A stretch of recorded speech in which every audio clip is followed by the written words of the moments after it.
takes the child, the wife takes the child. Hi-ho, the dairy-o, the wife takes the child takes the nurse, the child takes the nurse. Hi-ho, the dairy-o, the child takes the nurse. The old morality is called snake and apple morality. So this is three myths that are merged together. We've got Pandora's box, which means that originally Eve was called Pandora, and it was written by Hesiod in 700 BC, which means they gave her a box, they gave her a bunch of gifts, and they told her, but don't open the box, or else you'll let evil into the world. According to Hesiod, before they created Pandora, there was no evil in the world. So then this got rewritten, plus the clay creation myth from Pinon, which is on that little island in Elephantine in Egypt, plus the splitting of the soul theory from Plato. So they took all three of those things like Shrek. There's three different stories, they put them together to make a better story. So that's what's called snake and apple morality. So a lot of people, they'll say humans are originally, we had our original sin here, and you've got to atone for your sins by being a better person. So now we have what's called chemical morality. You can see here, so now we've got Goethe, he's the guy who started evolution. If people react together like chemicals, you can understand the morality according to the energy of the reactions, which is called Gibbs energy. Or Goethe says right here in 1809, it says the moral symbols of natural sciences are these reaction arrow, people bonded as couples or single, and then they react to form reactants to form products. So here you can see an example. This is Mark James, and he's a kind of a chemical engineer like me, and he explains how you can explain good and evil according to this change in Gibbs energy, which is equivalent to God's energy, but the God's energy is mythological. What Libb and his colleagues do is the same type of thing I have done in taking classical thermodynamics, the first, second, third, and there's also a fourth law, and to use them to understand how living organisms interact by treating them as if they were conventional molecules or atoms in their own right. In this way we can contemplate the way in which we can take a group of human beings, for example, and treat everyone as a particle wave system. And therefore we can use classical models of particle physics to understand how they interact. Classically speaking, we're talking about the thermodynamics aspect of it, the way in which energy flows through living systems. We're contemplating things like Gibbs-free energy, and a negative Gibbs-free energy which allows spontaneous reactions to occur within living particle populations. So the long and the short, if you're do something good, like say when you guys stole the puzzle pieces or the thing, they'll be represented by a change in energy right here, which means for some reason the system became more unstable. So like the store you stole from or your friends you stole from, and if you did a good thing, like say there was like a little bird stuck in a little nest or something and it couldn't get out, and you help the bird get out, that would be a good thing. So that would be a change in the free energy that shows it by this symbol, which means that the system becomes more stable. And the idea of zerotrophicity as a full model of the thermodynamics of all evolution from the Big Bang means that we have an awful lot to offer this field. This field in return has an awful lot to offer us. The scientists involved, from what I can see, are exceptionally good scientists, extremely good philosophers, very good technical scientists with good mathematical backgrounds and strong physics backgrounds, which is what I have. Libb, I believe, was originally a chemical engineer, and that's how I started life off myself, having later on moved into biology. And so therefore we already have that kind of powerful association with our roots. So in the old days the Christians would say they couldn't explain good and evil, so they just said that evil came into the world by Eve or Pandora biting the apple. But now we understand that these two things are coupled together. So there's more good in the world, but there's also a certain number of things that are evil. And the good reactions drive the unnatural reactions, or what they would say in the old days, good drives the evil. You can never really, there's always going to be evil in the world, but not necessarily to say there's always going to be unnatural processes in the world, because they're coupled together. In the future, human thermodynamics, I believe, is on the precipice of being the biggest overall unified scientific concept ever. Human thermodynamics is almost the beginning of the end for humanity, as it deals with all of the really, really gritty, big concepts, such as why we look the way we do and the particle physics associated with it, why we function in the way we do, why we have spontaneity in terms of the way we react, how other organisms bond to each other, and how we can use the fundamental logic of bonding on the chemical sense of it to understand how a man and woman bond when they come together to form an offspring. So for example, in your body, without being all confused, when you start doing exercise, inside your cells there's what's called ATP, which is a certain molecule that has 3 bonds in it, called phosphate bonds. And every time you break the bonds, it releases energy to power reactions which normally wouldn't go on their own. Like when I'm moving this around, normally my muscles wouldn't go on their own, but the energy from the ATP powers my movement. So you wouldn't really say that I'm inside your body there's good and evil, but you can say there's natural processes powering unnatural processes. We've already covered this diagram, but to interject in more detail, when we say that the 3 high energy phosphate bonds in ATP are cleaved via hydrolysis and used to power various endergonic processes inside of human bodies, such as the contraction of myosin fibers, which does cellular work, which in turn powers social work, such as, for example, the people holding the sign here in front of the picture. We don't necessarily say that this process is good or evil, but when this model is scaled up to the social scale at the historical level, things become confused. The question revolves around an intimate interaction between the nature of a choice and justice done related to that choice. So, for example, how does one differentiate between the justice of an assassin as compared to that of a tiger?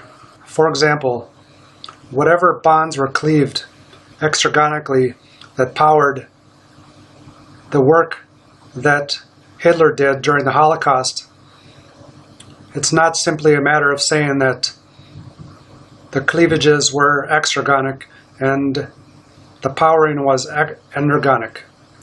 There's also other concepts in there, such as God, heaven and hell, and the thermodynamics associated with that, which is a very big part of my work on morality. Other things like beauty, ugliness, and I can straight away throw in the Boltzmann entropy logic of microstates and ensembles and microstates in particle physics, which enables us to understand how symmetry is related to beauty, and how beauty is related to Gibbs free energy and the spontaneity of a reaction towards a beautiful person, for example.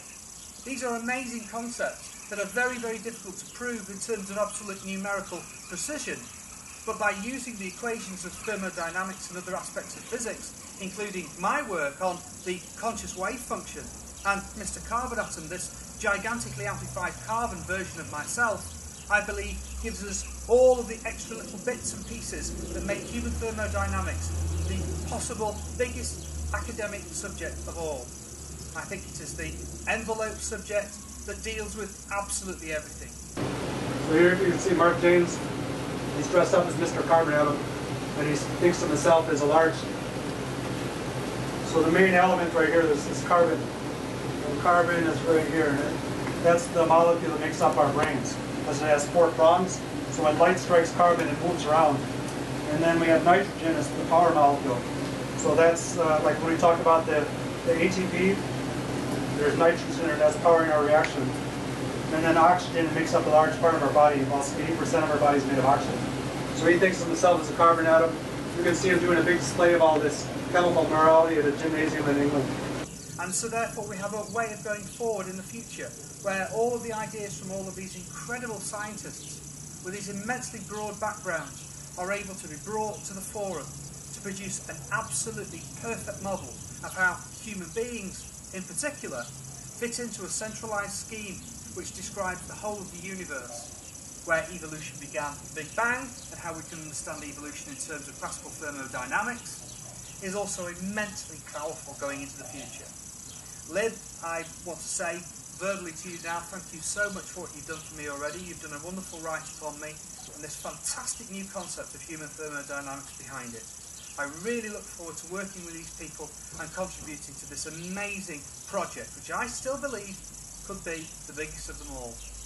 I think we will see human thermodynamics as the biggest actual academic unified concept in the whole of the 21st century. Thank you very much, Libb, and I look forward to being in contact with you. So here's how we explain chemical morality by examples. So remember we said that 20% of people, after you become an adult, you have a 20% chance of, 2 out of every 3 people believe in love at first sight, which is the same as light sparking the reaction in the chemical in the fire. Now some people are going to see someone and they're going to fall in love at first sight. So that's what you call a natural reaction. It just happens on its own. So that means that the A is the girl, B is the guy, and they see each other and they fall in love and they form a couple. And that's symbolized by this arrow going this way, which means it gives energy, it's becoming more stable. Or the old timers would say that's God's energy. It was a marriage made in heaven. So now here's an example of an unnatural reaction. So some people, and this could be like some hillbilly down in Kentucky, she gets pregnant and their father makes them get married. And normally it was kind of maybe like something that they didn't really want to happen, but the father makes it happen. Or sometimes you can apply these to countries. So right here we have Tibet, and this is India and Pakistan, and they're saying maybe we should get married because Tibet is shooting a gun at us, so it's a principle that can apply to countries. So here's what this means when this symbol is like this. So these are the reactants over this side of the arrow, and for this thing to be this God's energy to make things natural, if the 2 things like the girl and the guy start right here, to be a natural reaction, it has to end. Say this is day 1, and they stay married for 50 years and go through a lot of interactions or different things. As long as they're below the line at the end of their 50 years, that'll be their golden wedding anniversary.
But if it ends up here, your energy, that's what's called an unnatural reaction. It has to be forced to occur. Boys ready to go work? Yes, sir. Yeah. Okay. I do things the old-fashioned way here, all right? There's only 2 things I expect. Good day's work for good day's wages, and leave my dogs alone, okay? This is my daughter, Maribel. Okay, baby. Well, I'll be in a minute. Okay. All right. Thank you.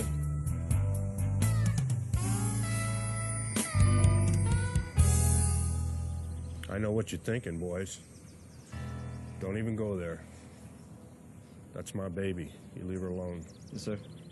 What did you think of Old Timer? Seems kind of rough. How about his daughter, though? Damn. No, he'd probably kill me. No, he would kill you. I'm not kidding.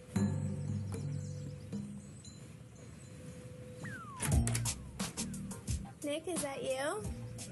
No. Oh, hi. Holy sh**. Hey, Whoa, what's going on? how are you? I'm alright. How you doing? Good. Daddy! What the hell you doing here, boy? Nothing. Huh? Nothing. It looked like nothing. How come my little girl's half naked there? I was getting changed. She just walked to the bathroom like that. I don't know. I told you to stay away from her, boy. I just came up here to get some gloves. That's it. That was it. I gotta get out of here. What happened up there? What do you mean? She came out. She's topless. Her dad came out. I think he's gonna kill me. I walk in, you're with my daughter half naked. What the hell's that all about? She came out and she. Well, I don't see any choice here, boy. You ready to do the right thing? What would that be? You're gonna have to marry this little girl. What? She's beautiful, but you're kind of not the father-in-law I'd like to have. Oh? No offense or anything, but you got a gun out here. Well, if you're not going to marry her, boy, that only leaves me one more option. What's that? So right now in Saudi Arabia, there's a lot of oil money, and they're real super on their religion. So they believe that everything in here is the word of Allah. They said everything, you have to get all your morals from here. And so, and again, this is just the Abraham religion. So we're going to take a look at how she explains how some children decide to throw themselves off the cliffs because her mother tried to make her get married. And this would be an example of how you explain chemical morality. السلام عليكم ورحمة الله وبركاته. السلام عليكم ورحمة الله وبركاته. أهلا وسهلا فيكم، وأنا أشكر مختار الشرفي والأستاذة أمل، وأنا أشكر كل الصحفيين وأشكركم أنتم. فأنا صح أنني هربت من أهلي، صح أنا ما عاد أشتي عندهم، خلاص أنا أشتي أعيش عند عمي. إيش براءة الطفولة؟ إيش ذنب الأطفال من تتزوجوهم كذا؟ يعني مثلا أنا بحل مشكلتي، صح؟ بس بعض الأطفال براءتهم ما يحلوش مشكلتهم، يمكن يموتوا، يمكن ينتحروا، يمكن يفعلوا اللي براسهم، لأنهم أطفال ما يدروش بحاجة، يعني عندهم ما تعلموش ولا درسوا ولا حاجة. يعني إيش ذنبنا إحنا؟ مش الوحيدة أنا، يمكن كل الأطفال. في ناس كثير، بعض الأطفال يعني دبزوا بنفسهم في البحر، ما عاد باغي. You see right here, she says when things get really bad, that when things become real unnatural, that's when you know that your morality system is becoming corrupted. So there's a lot of unnatural reactions that are being they're so bad that the children are jumping off the cliffs. يعني إيش البراءة هذه؟ هذه ما إيش براءة. صح إنني أنا هربت من عند عمي ما كانش موجود، فأني اتصلت لعبد الجبار يجيبني، وعبد الجبار جاب لي بنت وسافرت أنا إياها للحديدة، وعمي لما عرف بالموضوع أجاني. وكمان أمي بلغت علينا الشرطة، أنا عمري 11 سنة وتشتي تزوجني. يعني ما فيش حياة، ما فيش تعليم، ما فيش قوة، ما فيش بين قلبهم رحمة. إيش هذه التربية معهم؟ الموت أرحم لي، إنني أموت ولا أبقى. أنا أفضل أن أكون عند عمي ولا أفضل عندهم يقتلوني، يهددوني، يقولوا لي إذا رحتي عند عمك بنقتلك. يعني إيش هذا؟ إيش تهديد؟ يهددوا الأطفال. Okay, so she says a lot of things. So sometimes good things will happen to you, sometimes bad things will happen to you. But you can understand in terms of this gives energy, you know, instead of God's energy. يرضيكم زيي أنا كذا ها يزوجوني، يرضيكم. وكمان أنا عادي، القتل عندي عادي، ولا أعيش عندهم. قتلوا أحلامنا، قتلوا كل شيء اللي فينا، يعني ما باقي. هذه ما هي عاد تربية، هذه قدرناها إجرام. By 2013, the viral video of al-Ahdal had become so viral that Islamic fundamentalists were concocting stories that she was a robot created by the Israelis to destroy Islam. Here's a short news clip on this. نبقى في اليمن حيث ندى الأهدل طفلة يمنية هربت من منزل أسرتها بعدما بلغ مسامعها أن والدها ينوي تزويجها، فلجأت إلى عمها ومن ثم إلى منطقة تعنى بحماية الطفولة. الميادين جمعت بين الأسرة وابنتها وخرجت من الأب بتعهد بعدم تزويجها قبل بلوغها السن القانونية. بخفة تركض وبأريحية تضحك وببراءة تلعب. ندى ذات ال11. When a religion becomes so corrupted morally that it concocts stories to cover up the atrocities, then one is assured that reform is needed. وهي خالتي عمرها 13 سنة، فعلت سنة مع زوجها وقبت الغاز وتروشت به وماتت. يعني كان يشل الحدايد هو يسكر وبينه مرض وبينه كل شيء. يعني يرضيكم انه يعني نتزوج؟ يرضيكم؟ يا أم اقنعي مني، يا أهلي اقنعوني، أنا ما اشتيكمش، خلاص دمرتوا أحلامي كلها دمرتوها.